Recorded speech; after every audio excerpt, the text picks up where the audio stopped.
का मैंने भात भरा है, नरसी भगत हित सांवरिया सेठ बन। कोई भात भरने को तैयार नहीं। भाई भतीजों ने फटकार दिया, बिटिया की ससुराल में बदनामी होने लगी। भगवान द्वारकानाथ मुनीम का वेश बनाकर रामा का भात भरने जाते हैं। नरसिंह जी का भात विश्व प्रसिद्ध है, विश्व प्रसिद्ध है। बूढ़ी माताएं घर घर में शादी के समय उस भात को गाती है। अनेक आचार्यों ने उस भात को गाया है। आजकल अनेक कथावाचक नानी बाई का मायरा करके इसको गाते हैं। बहुत कारुणिक प्रसंग है, भगवान की कृपा से भरा हुआ प्रसंग है। कैसे कैसे भगवान की कृपा होती है, हो सकती है, इसका दर्शन है। देखिए, नरसिंह का भात सब लोग जानते हैं। थोड़ी सी चर्चा इसलिए करेंगे कि भक्ति की चर्चा करने से, भक्त की चर्चा करने से अपना भी मन प्रसन्न होता है, पवित्र होता है, और भगवान को भी बहुत आनंद मिलता है। भक्त की चर्चा सुनने के लिए भगवान 100 काम छोड़कर, देवताओं की बैठक छोड़कर भगवान भक्त के चरित्र को सुनने के लिए दौड़कर आया करते हैं। कोई मैं नई चीज नहीं सुना रहा हूं, मैं बहुत वर्षों से नरसिंह जी का भात सुनाते आ रहा हूं। केवल उसे एक बार पुनर्स्मरण करेंगे। हमारे देश में एक स्टेट है गुजरात। गुजरात प्रदेश में जूनागढ़ नाम की एक छोटी सी स्टेट। उस समय हमारे देश में हुमायूं का राज्य था, जिस समय नरसिंह जी का जन्म हुआ है।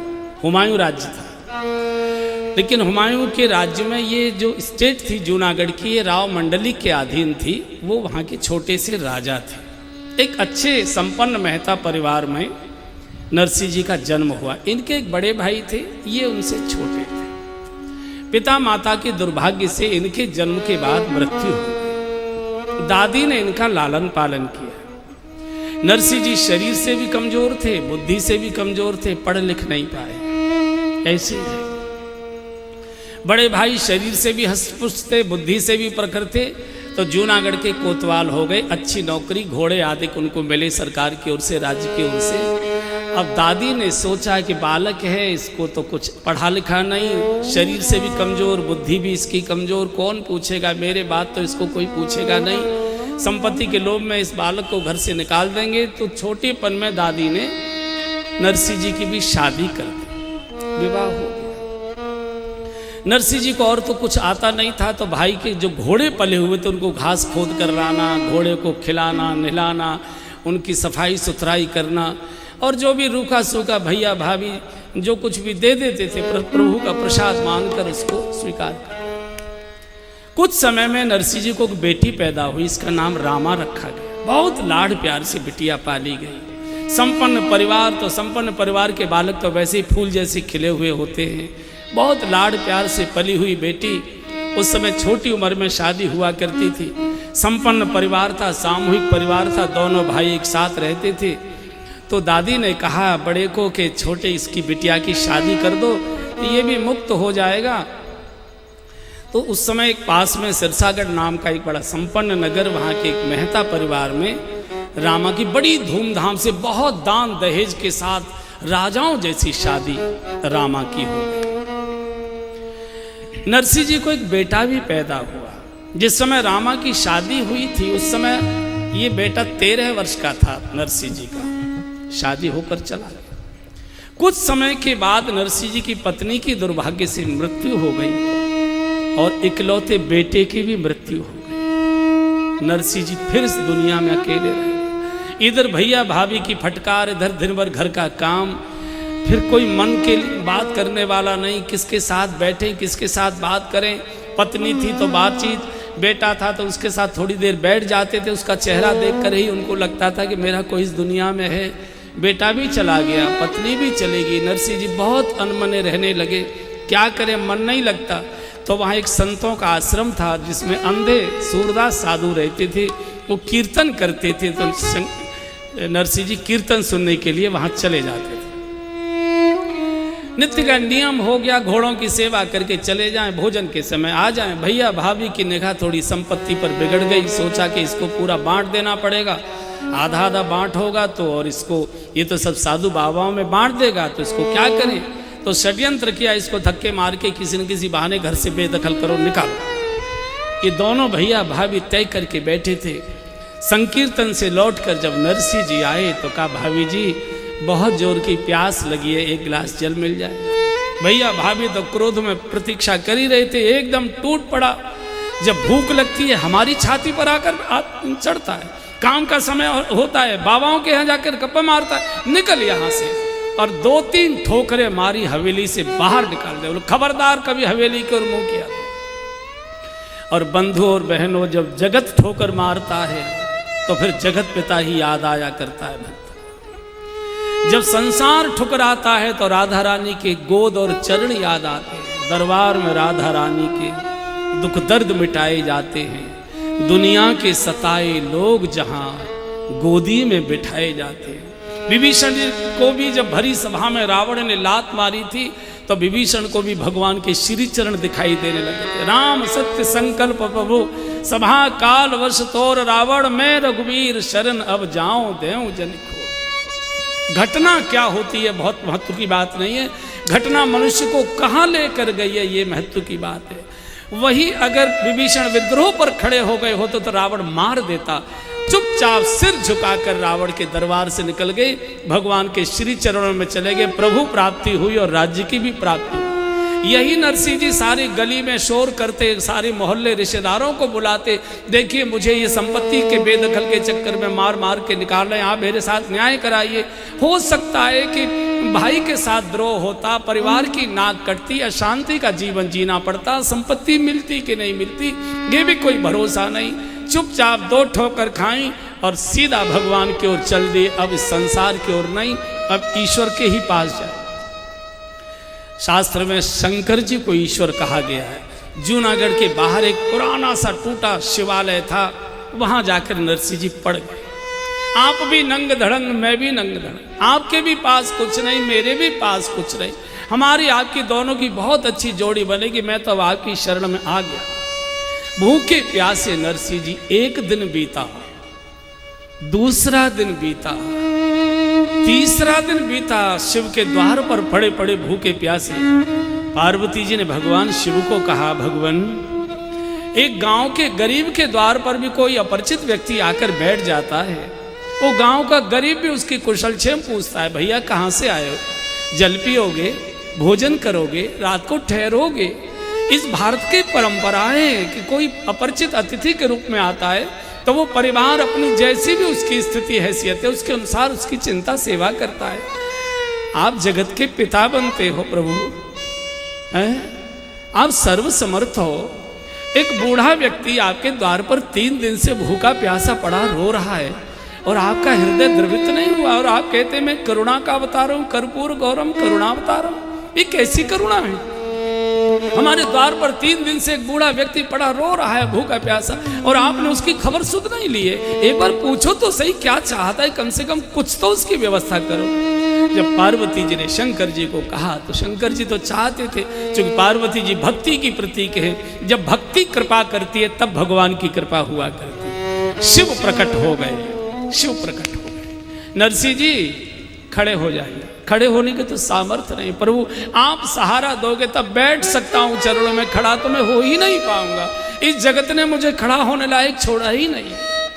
पार्वती जी ने, शंकर जी ने, दोनों ने बहुत प्यार से नरसिंह जी के सिर पर हाथ रखा। बोलो हमसे क्या चाहते हो? हमारे जैसा होता तो कहता 3 दिन से भूखा हूं, कहीं रोटी मिल जाए, 1 कप चाय मिल जाए, कहीं रहने का ठिकाना मिल जाए, हम लोग यही मांगते। नरसिंह जी ने कहा कि अगर आप दे सकते हैं तो आपकी जो सबसे प्रिय वस्तु है वो मुझे दे दीजिए। फंस गया भगवान। भगवान शिव के सबसे प्रिय थे उस समय भगवान श्री कृष्ण, चूंकि नित्य रास दर्शन करने आते थे। अब तो बड़ी कठिन, इनको लाना पड़ा। वृंदावन लाए हैं नरसिंह जी को भगवान शिव, निधिवन कई रास का दर्शन करने के लिए।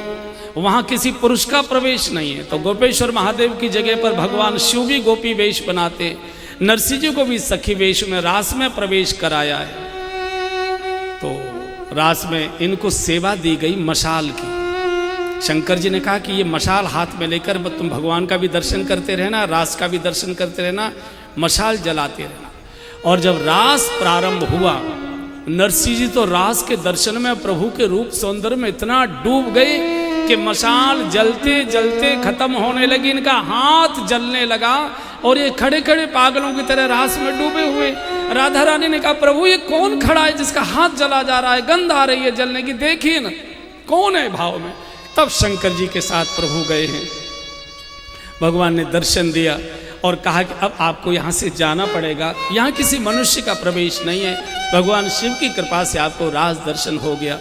शंकर जी ने फिर जूनागढ़ में पहुँचा दिया और कहा कि यहाँ तो मेरे पास कोई व्यवस्था नहीं, जूनागढ़ में गोपाल जी का पुराना मंदिर है, वहाँ आप आराम से रहिए, गोपाल जी की सेवा पूजा करिए, नगर के लोग आपकी सब चिंता करेंगे, मेरा आपको आशीर्वाद। और वहाँ से शिव आज्ञा लेकर नरसिंह जी गोविंद जी के मंदिर में आ गए। कीर्तन करते हैं, सेवा पूजा करते हैं। गांव की माताएं बहनें जो कुछ भी सीधा आटा होता है वो दे आती हैं, भोजन बनाते हैं, ठाकुर जी को भोग लगाते हैं, प्रसाद पाते हैं, जीवन लीला पूरी हो रही है। इधर ससुराल में बिटिया के यहाँ घटना घटित होती है। रामा की एक बेटी को जन्म हुआ था और रामा की बेटी लगभग 18-19 वर्ष की हो गई, शादी की तैयारी हो गई, शादी तय हो गई।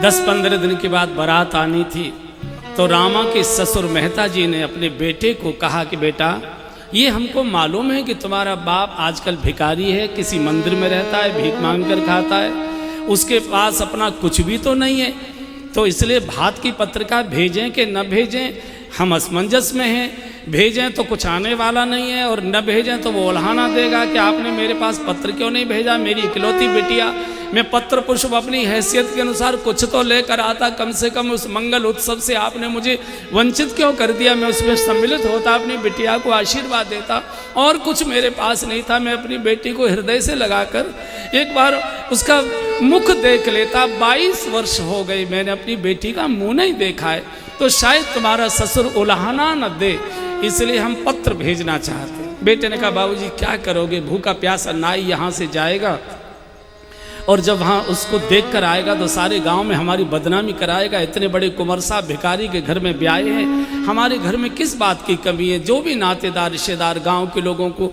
जो कुछ भी भात में देना लेना है हमारे पास सब कुछ सामर्थ्य है, पूरी व्यवस्था हम करेंगे। पिता ने कहा नहीं बेटा, चिट्ठी तो जाएगी, उसे नाक बचानी है तो आएगा, नहीं आएगा तो नहीं आएगा, कम से कम उल्हाना नहीं देगा। मैं ये नहीं चाहूँगा कि मेरे दरवाजे पर आकर कोई भिखारी हमको फटकार लगाए, उल्हाना दे के आपने हमको पत्र क्यों नहीं भेजा, हमने इतनी सारी व्यवस्थाएं की। दूसरे का मुंह बंद करने के लिए हमारी संपत्ति काम आ रही है। देखो ना रामा के ससुर की स्थिति देखो, हमारे सामने बोल न सके और इतना भारी भरकम पत्र हम भेजेंगे वो पूरा पढ़ भी नहीं पाएगा, हो सकता है बीच में ही प्राण छोड़। पुरोहित बुलाया गया, पुरोहित जी को आंगन में बैठाया, कहिए सेठ जी कैसे याद किया, बोले एक भात की पत्रिका लिखी, बताइए क्या क्या लिखना है, बोलते जाइए। तो ससुर ने सोचा कि आना जाना तो कुछ है नहीं, लिखने में काहे की कंजूसी करना। ऐसा भात लिखाया जा रहा है जैसे कोई कुबेर के भंडार की सूची बनाई जा रही है। इतने सोने के सेट, इतने चांदी के सेट, इतने चांदी के पंच बर्तन, इतनी मेवा, इतना मिष्ठान, इतने खिलौने, इतने जरी से जड़े हुए रेशम के वस्त्र, सारे गांव के बैलों की झूल, इतना ये इतना ये इतना ये, ऐसा लग रहा था जैसे कुबेर का भंडार शायद खाली कराया जा रहा हो, उसकी सूची बनाई जा रही है। देखो कल भी मैंने निवेदन किया था, पद और मद ये दोनों सगे भाई हैं। पैसे का मद और पद का मद ये बहुत विचित्र होता है। जिसको धन का मद होता है वो अंधा हो जाता है, उसको कोई गरीब भूखा नंगा दिखाई नहीं देता, और जिसको पद का मद हो जाता है वो बहरा हो जाता है, किसी दर्दी की उसको पुकार सुनाई नहीं पड़ती, किसी की आवाज़ उसको सुनाई नहीं पड़ती। और कल भी मैंने बोला था, एक माँ के गर्भ से पैदा हुए, पद को मद में बदलना हो कुछ करने की आवश्यकता नहीं, पाके पेट पर अहंकार की छोटी सी घुंडी लगा दो, पद ही मद हो जाया करता। ये खिलखिला खिलखिला करके पत्र लिखा रहे हैं, इनको ये मालूम नहीं, ये गरीब बूढ़ा साधु इतने भारी भरकम पत्र को, जिसके पास अपनी रोटी का कोई इंतजाम व्यवस्था नहीं, इस पत्र को पूरा पढ़ भी नहीं पाएगा, बीच में प्राण छोड़ सकता है। इनको किसी के मरने जीने की चिंता नहीं, हमारे धन का अहंकार हमारे साथ है, आओ आओ न आओ, हमको कोई रिश्तेदारी की जरूरत नहीं। लेकिन कोठे में किवाड़ की आट में बैठी गरीब नरसी की गरीब बिटिया रामा ये धरती पर पछाड़ खा खा के गिरती है, रो रही है। पंडित जी को रोक नहीं सकती, पति को कुछ बोल नहीं सकती, ससुर को टोक नहीं सकती। अगर ये पत्र चला गया, मेरे बाबूजी पूरा पत्र पढ़ नहीं पाएंगे, बीच में ही प्राण छोड़ देंगे, मुझे उल्हाना देंगे। बेटी तू तो मेरी थी, तू तो मेरी सब स्थिति जानती थी, कम से कम तू मेरी रक्षा करती, तू बीच में रोक टोक करती, तू खड़ी हो जाती, तूने क्यों सहमति दे दी? मैं कैसे करूं, क्या करूं? कोई तो मेरी सुनने वाला नहीं। तो कुंडी खटखटाई, पति ने अंदर की ओर देखा तो रामा ने पति को अंदर बुला लिया। पति जब अंदर आए तो रामा ने पहले किवाड़ लगा लिया और किवाड़ लगाते ही पति के कदमों में पछाड़ खाकर गिर पड़े। दोनों पति के पैर पकड़ लिए, सिर दोनों पैरों पर रख दिया, साड़ी का पल्ला उतार कर पति के कदमों पर बिछा दिया। जब तक आप मुझे मेरे गरीब बूढ़े बाप के प्राण भीख में नहीं डालोगे, मेरे साड़ी के पल्ले में, मेरी गोद में मेरे प्राण बाप के प्राण मुझे भीख में चाहिए, तब तक मैं आपके चरण छोड़ूंगी नहीं। रात भर ऐसे ही पड़ी रहूंगी, रोती रहूंगी, आपको हिलने नहीं दूंगी। अरे कम से कम इतना सोचो कि मेरा बूढ़ा बाप गरीब साधु का जीवन जी रहा है, 22 वर्ष हो गए, मैंने अभी तक अपने बाप का मुंह नहीं देखा। आप कल्पना करिए, विवाह के बाद रामा को वापस नहीं जाने दिया ससुराल वालों ने। नहीं नहीं, हमारे घर की बहू हो चुकी है, अब हम भिखारी के यहाँ नहीं भेज सकते अपनी बहू को, हमारी गांव में बदनामी हो जाएगी। मायके की गलियां देखने के लिए माताएं बुढ़ापे में भी लालायित रहती हैं कि अपने गांव जाएंगे, गलियां देखेंगे, पुराने पुराने पेड़ देखेंगे, पुराने पुराने लोगों से मिलेंगे। मायके का भाव ही ऐसा हुआ करता है। 22 वर्ष हो गए, माँ नहीं देखी। रामा को यह मालूम नहीं है कि मेरी माँ की मौत हो चुकी है। रामा को यह भी मालूम नहीं है कि 13 वर्ष की अवस्था में मेरे भाई की मौत हो चुकी है। क्योंकि माँ के मृत्यु का भी पत्र आया था ससुराल, भाई की भी मौत का भी पत्र आया था ससुराल, लेकिन ससुराल वालों ने दिया नहीं पत्र को, सूचना भी नहीं दी कि तुम्हारे घर ऐसा ऐसा हो गया है। इसको बेचारी को कुछ मालूम नहीं कि मेरी माँ नहीं है, मेरा भैया नहीं रहा, 22 साल हो गए, मैंने बाप का चेहरा नहीं देखा। अरे ये पत्र वहाँ मत भेजो, मैं जाऊंगी पत्र लेकर, मैं भात न्योती के आ जाऊंगी, आपकी रस्म पूरी हो जाएगी। आपको जो कुछ भात पहनाना है, जो कुछ आपको अपनी नाक ऊंची करनी है, शहर में आपको अपनी जय जयकार करानी है, मेरा सारा ट्रंक, मेरे सारे लॉकर, मेरा सारा जेवर, मेरे सारे कपड़े सब लुटा दीजिए, मुझे कुछ नहीं चाहिए।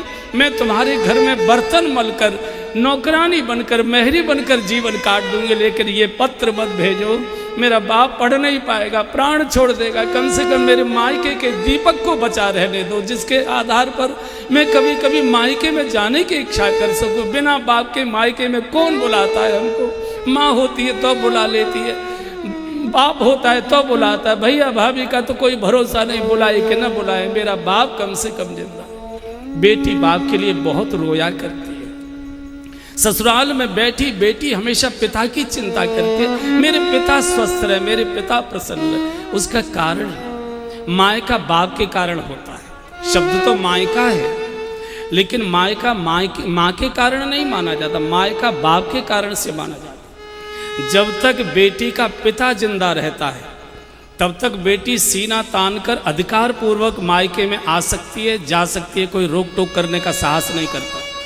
लेकिन पिता की मृत्यु के बाद माँ चूंकि भैया और भाभी के अधीन हो जाती है, तो मायका फिर भैया भाभी की इच्छा से मिलता है, अधिकार पूर्वक नहीं मिलता। इसलिए आपने देखे होंगे प्रसंग, जब किसी की माँ की मौत होती है, बेटी रोती तो है लेकिन अपने को संभाल लेती है। लेकिन जब उसको समाचार मिलता है कि मेरे पिताजी नहीं रहे, मेरे पिता की मौत हो गई, इतना रोती है, इतना रोती। और जब पहली बार पिता की मृत्यु पर अपने मायके में आती है, दहाड़ मारती आती है, हाँ करती आती है, और सबसे पहले अपने घर के मुख्य द्वार पर पछाड़ खाकर गिरती है। बहुत देर तक देहली पर पड़ी रहती है। उसको लगता है अब ये देहली मेरे लिए पराई हो गई, अब इसमें मैं स्वेच्छा से नहीं आ सकती जा सकती। इसलिए बाप के लिए बेटी बहुत रोया करती है। हमारे पूज्य बापू कई बार सुनाया करते हैं कि किसी की बेटी को दुख देना हो, कुछ करने की आवश्यकता नहीं, उसके पिता को गालियां दे दो, बिटिया के पिता को अपशब्द कह दो, उसको अपमानित कर दो, बहू सब कुछ सहेगी, लेकिन मेरे बाबूजी को कोई कुछ बोले बहू सहन नहीं कर पाती, बिटिया सहन नहीं कर पाती। सास के पास जाएगी, पैर पकड़ेगी, रोएगी, माफ़ी मांगेगी, माता जी मुझे डांट लो, मुझे फटकार लो, मुझे भूखी प्यासी रख लो, मत बहू का दर्जा मुझे दो, मुझे नौकरानी जैसा मान लो, लेकिन मेरी सौगंध आपको लगे मेरे बाबूजी को कुछ बोलना नहीं, आपको पाप लग जाए। मुझे मालूम है कि मेरे गरीब बाप ने कैसे कैसे कर्जा करके मेरे हाथ पीले किए। मुझे मालूम है कि आपके दरवाजे के चक्कर काटते काटते मेरे बूढ़े बाप की एड़ियां घिस गई थी, तब मेरी शादी हुई। अभी तो मेरे बाप की पीठ से कर्जे का बोझ नहीं उतरा है। दिन भर भूखी रोती रहेगी, सारे घर को भोजन बना के खिला देगी, लेकिन बाप के लिए किसी ने बोला है बेटी के मुंह में टुकड़ा नहीं जाता। विधाता ने इस सृष्टि में बहुत सारे पवित्र नाते बनाए हैं, लेकिन जितना पवित्र नाता बेटी और बाप का बनाया है, इकलौते बेटे की मौत हो जाती है, बाप नहीं रोया करता, छाती पर पत्थर रख लेता है। सारा गांव मोहल्ला रोता है, लाश को आंगन में देखता है, सारा गांव फूट पड़ता है, लेकिन बाप अपनी छाती पर पत्थर रखकर आंसुओं को पी लेता है। लेकिन वही बाप जब पहली बार अपनी बिटिया को हाथ पकड़कर ससुराल के लिए डोली में बिठाता है, ऐसे रोता है जैसे कोई बच्चा अपनी माँ के लिए रोया करता है। उसका कारण सारे परिवार का पालन पिता करता है और पिता का पालन उसकी बिटिया करती है। सबसे कारुणिक प्रसंग होता है जिस समय कोई पिता अपनी बेटी को ससुराल के लिए बिठाता है। बड़े बड़े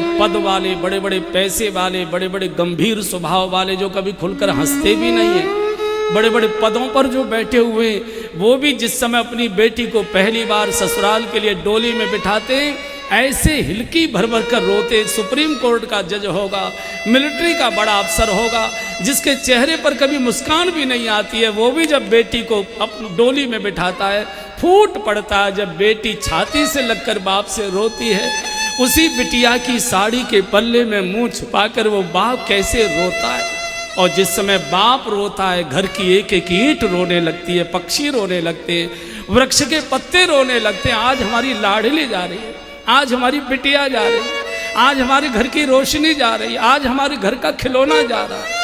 और जो बाराती खड़े होते हैं वहाँ दुल्हन को विदा करने के लिए, उनके भी रूमाल बाहर निकल आते। जब पराई बेटी को रोते हुए देखते हैं बाप से मिलकर, उनको लगता है आज इस बाप को रुला कर जा रही है, कल मेरी बेटी मुझे रोता छोड़कर चली जाए, मेरा आंगन सूना हो जाएगा। हर एक के रूमाल हाथ में आते, सिसकियां भरते हैं, रोते हैं बेटी और बाप। आज नरसी जी के लिए इतना रो रही है रामा, इतना रो रही है, मैं पैर ना के चरण छोड़ूंगी।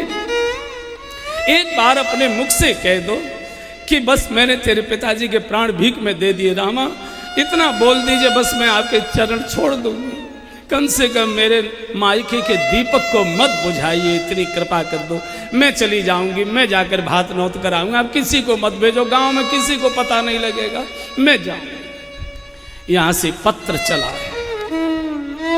नाई पत्र लेकर चला तो रामा ने अंदर बुलाया कमरे में, कहा चौधरी साहब मेरे मायके में जा रहे हैं, मेरे बूढ़े गरीब पिता आपको मिलेंगे, पत्र तो उनको देना, लेकिन पत्र देकर ये कहना कि पत्र तो केवल रस्म के लिए भेजा गया है, आपको कोई सामान लाने की चिंता नहीं करनी, हो सके तो एक बार आप बिटिया के चौक पर आकर खड़े हो जाइए।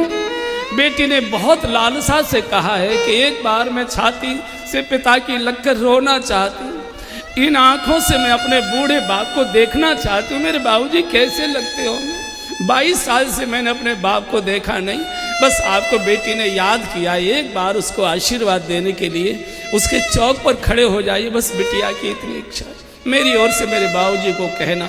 यहाँ से नाई चला है, पुरानी हवेली पहचानता था, पहुँच गया, भैया बाहर बैठे हुए थे मूढ़े पर, कहा मैं सिरसागढ़ से आया हूँ, रामा की बेटी की शादी है, भात का पत्र लेकर आया हूँ, सेठ जी ने भेजा है, हमको नरसी सेठ से मिलवाइए।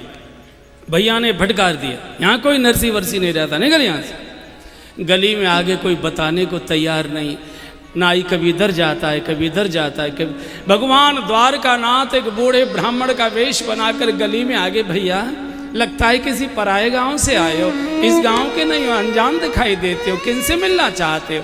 अरे वो पंडित जी यहाँ कोई नरसी सेठ रहते हैं, मैं उनकी बिटिया की भात की पत्रिका लेकर आया हूँ। कोई उनका अता पता बताने को तैयार नहीं। बोले आओ मेरे साथ आओ। भगवान स्वयं पंडित जी का मार्गदर्शन करने के लिए चले। दूर से दिखा दिया वो जो गोपाल जी का मंदिर है ना, वो जो बूढ़े सज्जन कीर्तन कर रहे हैं वही नरसी सेठ। तो नाई ने कहा, मैं नरसी फकीर से मिलने नहीं आया पंडित जी, मैं नरसी सेठ जी से मिलने आया हूँ। मैं उनके बिटिया की जब शादी हुई थी तो मैं ही नाई का काम करने के लिए आया था, मैंने उनको देखा है वो कितने बड़े सेठ हैं। भगवान के भी नेत्र डबडबा गए। बोले चौधरी साहब वो पहले सेठ थे, आजकल फकीर हो गए, जाओ वही तुम्हारे सेठ जी। भगवान तो अंतर ध्यान हो गए। इधर नाई पहुंचा मंदिर में, नरसिंह जी को प्रणाम किया, पत्रिका हाथ में दी है, मैं सिरसागढ़ से आया हूँ, रामा की बेटी की शादी है, सेठ जी ने आपको भात की पत्रिका भेजी। पत्रिका तो मंदिर में रख दी। नरसिंह जी को चिंता हो गई, भूखा प्यासा नाई, इसको भोजन क्या करें। संयोग से आज एकादशी थी, नरसिंह जी तो व्रत थे। तो नरसिंह जी ने कहा चौधरी साहब एकादशी का व्रत तो आप भी रखते होगे। अब नाई न हाँ करे न हूँ करे, सोचे हाँ भी कर दो तो कौन सी कुटू की पूड़ी तुम खिला दोगे। कुछ बोले नहीं, बोले ऐसा करो आप स्नान आदि करो और भजन वगैरह जो कुछ करना है करो, मैं अभी आपको फलाहार की व्यवस्था कर। फलाहार कहाँ से लाते, बचपन का एक किसान मित्र था, उसके खेत में से बथुआ तोड़ कर लाए और उसी किसान मित्र की पत्नी को जाकर कहा कि जरा ये बथुआ सिद्ध कर दो देवी, बथुआ उबाल दो, मेरे द्वार पर एक मेहमान आया है भूखा बैठा। वहाँ से बिना नमक का बथुआ लेकर आए हैं, ठाकुर जी को भोग लगाया, तुलसा दल अर्पित किया। इधर क्रिया कर रहे थे, उससे पहले भगवान ने लीला की। भगवान द्वारकानाथ का सिंहासन डगमगाने लगा। मेरे भक्त के द्वार पर नाई भूखा बैठा है, ये तो भक्त वत्सलता कलंकित हो जाएगी। रुक्मिणी जी जल्दी से 56 भोग का थाल करो, तैयार करो, देर न हो जाए। और भगवान ने मुनीम का वेश बनाया, 56 भोग का थाल लेकर भगवान मंदिर में प्रकट हो गए। नाई सो रहा था और सोते हुए जीव को या तो कोई संत जगाता है या स्वयं भगवंत जगाया करता है। आज भगवान जगा रहे हैं, चौधरी साहब जागो, चौधरी साहब जागो, चौधरी साहब। और जैसे ही भगवान की मधुर वाणी नाई के कानों में गई और नाई ने अपने चेहरे से गमछा हटाया और देखा तो सामने श्याम सुंदर मुरली मनोहर खड़े हुए। क्या मोहनी स्वरूप प्रभु का मुनि वेश में। भगवान ने माफ़ी मांगी है, चौधरी साहब क्षमा कर दीजिए, थोड़ी देर हो गई आज प्रसाद तैयार होने में, प्रसाद पाइए। और जब 56 भोग का कांचन का थाल भगवान ने परोसा है, नाई तो दंग रह गया, ऐसा भोजन कभी देखा भी नहीं, करने की तो बात क्या है, सुगंध की लपटें आ रही हैं। प्रभु पंखा लेकर बैठ गए, नाई की हवा कर। ये सेवा नाई की नहीं हो रही है, सेवा नरसिंह जी के भजन की हो रही है। नाई ने भोजन किया, एक पस मोहरें भगवान ने भेंट में दे दी। बोले चौधरी साहब ये आपकी भेंट है, हमारे सेठ जी आजकल रुपया पैसा छूते नहीं है, उन्होंने छूना बंद कर दिया है, लेन देन का सारा काम मैं ही देखा करता हूँ, मुनीम के ऊपर उन्होंने सब छोड़ दिया है। ये आप अपनी भेंट लीजिए और अपने सेठ जी को जाकर कहना है कि भात पहनने की तैयारी करें, हम लोग ठीक समय से भात पहनाने आएंगे। और हाँ आप नाराज हो तो एक बात और कह दूँ। बोले हाँ कहो। बोले ये जो हमारे बर्तन हैं, हमारे यहाँ बल्लभ कुल की सेवा चलती है, तो जो बर्तन एक बार चौके से बाहर निकल जाते हैं उनको हम दोबारा चौके में नहीं रखते। आपको परेशानी ना हो तो ये बर्तन अपने साथ ले जाइए। कांचन के पात्र नाई तो गदगद हो गया, इतनी दक्षिणा तो जीवन में न कभी मिली न कभी मिलने वाली। भगवान तो अंतर ध्यान हो गए, भरा पेट नाई खर्राटे लेकर सो रहा है। इधर संकोच में डूबे नरसिंह जी फीके बथुआ को लेकर थाल लेकर खड़े। चौधरी साहब, चौधरी साहब, अरे सेठ जी सोने दो, नींद आ रही। अरे भैया प्रसाद पालो। नहीं नहीं मुझे भूख नहीं लगी, मेरा पेट भरा है। नरसिंह जी को लगता है कि शायद मेरी गरीबी पर तरस खाकर कह रहा, भैया कोई बात नहीं, ये ठाकुर जी का प्रसाद है, साधु के द्वारा तैयार किया, प्रसाद पालो। गमछा उठाकर कहा, तो सेठ जी क्या बात करते हो, अभी तो मैंने भोजन किया है। भोजन भोजन कहाँ से कर दिया? अरे बोले आपका मुनीम था ना, वो अभी 56 भोग करा कर गया और ये देखो दक्षिणा भी दे गया है और बर्तन भी छोड़ गया। और जैसे ही कांचन के पात्र देखे, नरसिंह जी के हाथ से बथुआ का थाल छूट पड़ा। ये और कोई नहीं, मेरे द्वारकानाथ आज नौकर के नौकर बनकर आए। विषयांतर कर दिया। नरसिंह जी ने यहाँ से नाई को विदा किया है और इतना कहा है कि मेरी बेटी को बस इतना कहना, बिटिया तेरे बाप के पास लेने देने को तो कुछ नहीं, एक बार इन बूढ़ी आंखों को बंद होने से पहले अपनी बिटिया को मैं देखना चाहता हूँ। निगाह भरकर मैं अपनी लाली को देखना चाहता हूँ, मेरी बेटी कैसी लगती है। एक बार हृदय से लगाकर उसे दुलार करने की मेरी इच्छा है। फिर मेरा शरीर छूट जाए, एक बार अपनी बिटिया को देखूंगा, बस मेरी प्रतीक्षा करे। नाई तो इधर आ गया, भात की पत्रिका लेकर भैया के द्वार पर गए, फटकार दिया। चाचा के द्वार पर गए, फटकार दिया। सब रिश्तेदारों के द्वार पर गए, सबने फटकार दिया। सबने कह दिया अब अपने भाई बाबाओं के पास जा। और सबकी फटकार खाकर नरसिंह जी आ गए गोविंद जी के चरणों में। पत्रिका भगवान के चरणों में रख दी और रो रो कर नरसिंह जी कहने लगे, गोविंद ये मेरी बेटी का भात नहीं है, तेरी बेटी का भात है। जाएगी लाज तिहारी गोविंद मेरो कचुनाई बिगड़े। दुनिया जानती है नरसिंह गोविंद जी का हो चुका है। मैं तो आपके चरणों में अर्जी लगा सकता हूँ, मर्जी आपकी है, जो चाहे निर्णय करना। नरसिंह जी रो रो कर पुकारते, अर्जी हमारी मर्जी तुम्हारी, अर्जी हमारी और हम कर क्या सकते हैं। मर्जी तुम्हारी हे नंद नंदन बांके बिहारी, अर्जी हमारी मर्जी तुम्हारी हे नंद नंदन बांके बिहारी, अर्जी हमारी। पूजा न जानू पाठ न जानू, पूजा न जानू पाठ न जानू, पूजा न जानू पाठ न जानू, पूजा न जानू पाठ न जानू। हे श्याम सुंदर मदन मुरारी, हे नंद नंदन बांके बिहारी, अर्जी हमारी मर्जी तुम्हारी हे नंद नंदन बांके बिहारी, अर्जी हमारी। पूरी रात रोते रोते बीत गई। आज बेटी व्रत किए बैठी भूखी प्यासी प्रतीक्षा करेगी, कोई तो साथ चलने को तैयार नहीं। तो सूरदास आश्रम में नरसिंह जी गए, बोले बाबा मेरी बेटी को आशीर्वाद देने चलो। चलो भैया, अब लेकर कैसे जाएं? 16 बूढ़े अंधे साधु साथ, अब लेकर काहे में जाएं? उसी किसान मित्र के घर गए, भैया अपनी गाड़ी बैल दे दो। नरसिंह जी सब आपके, ले लो। बूढ़े से बैल, टूटी सी गाड़ी, बिल्कुल जर्जर गाड़ी, हड्डियों के ढांचे बैल, अंधे बूढ़े साधु बिठा लिए। नरसिंह जी गाड़ी हाँकने के लिए बैठ गए और गोविंद नाम लेकर गाड़ी को जूनागढ़ से सिरसागढ़ के लिए हाँक दिया। भगवान जब परीक्षा लेता है तो बहुत क्रूर परीक्षा लेता है। और जैसे जूनागढ़ से कुछ किलोमीटर गाड़ी निकली थी, खर्रा सा आया, धड़ाम से बैल भी बैठ गए, गाड़ी बैठ गई। नरसिंह जी ने कहा बाबा संसार की यात्रा में जब जीवन की गाड़ी अटक जाती है तो या तो कोई संत धक्का देते हैं या फिर भगवंत धक्का देते हैं। थोड़े बैल बूढ़े, जरा सा गाड़ी में धक्का दे दो। अब अंधे साधु, इनको मालूम ही धक्का किधर से किधर देना है। 8 आगे से पीछे दे रहे हैं, 8 पीछे से आगे दे रहे हैं। हो तो बहुत हो रही है, लेकिन गाड़ी टस से मस नहीं हो रही, क्योंकि तौल बराबर हो गया।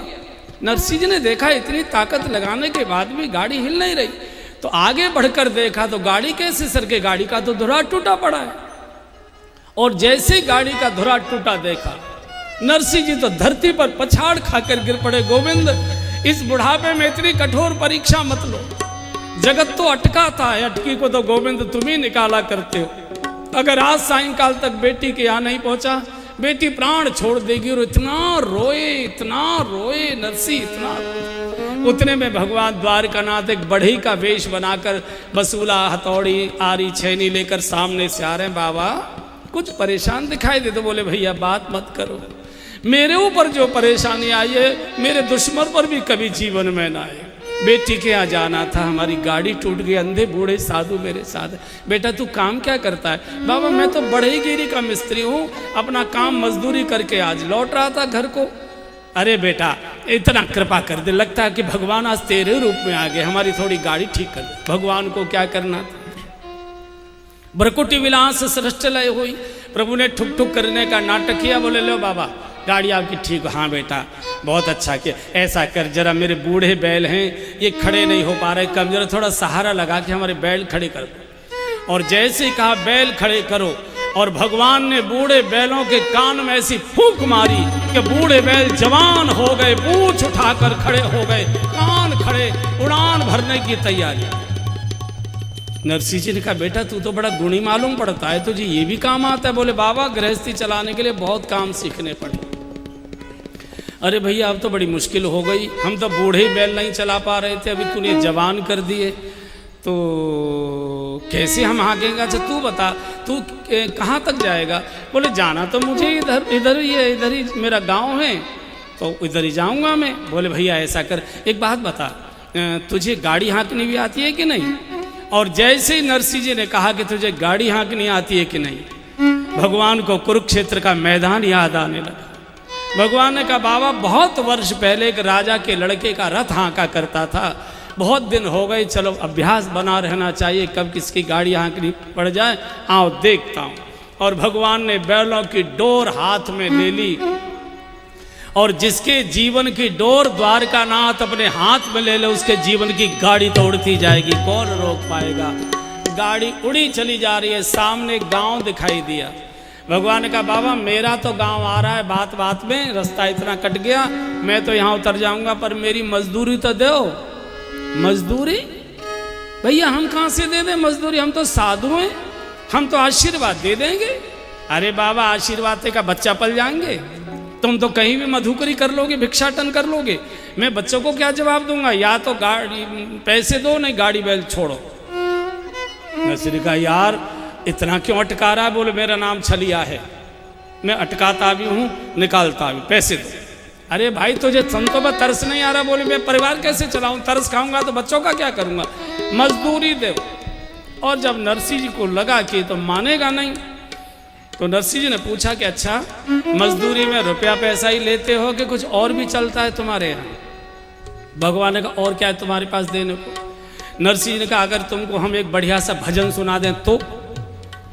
भगवान ने सिर खुजाए, बोले बाबा वैसे तो कहावत है भूखे भजन न होए गोपाला, पर आज भोजन वोजन तो कोई हमको भी नहीं मिलने वाला है। सवेरे पता नहीं किसका मुंह देख के निकले थे, कोई मजदूरी हमको मिली नहीं और तुम भी खाली हाथ मिले, चलो आज भजन से ही काम चलाएंगे, सुनाओ कैसा भजन सुनाते हो। सभी संतों ने अपना अपना वाद्य यंत्र कसा, नरसिंह जी ने एक तारा कसा और मजदूरी में भगवान को भजन सुनाने लगे। दीनन के नाथ दयाल हो, भजो राधे गोविंदा। दीनन के नाथ दयाल हो, भजो राधे गोविंदा। राधे गोविंदा भजो राधे गोविंदा। राधे गोविंदा भजो राधे गोविंदा। राधे गोविंदा भजो राधे गोविंदा। राधे गोविंदा भजो राधे गोविंदा। मुरली मनोहर घन श्याम हो, भजो राधे गोविंदा। मुरली मनोहर घन श्याम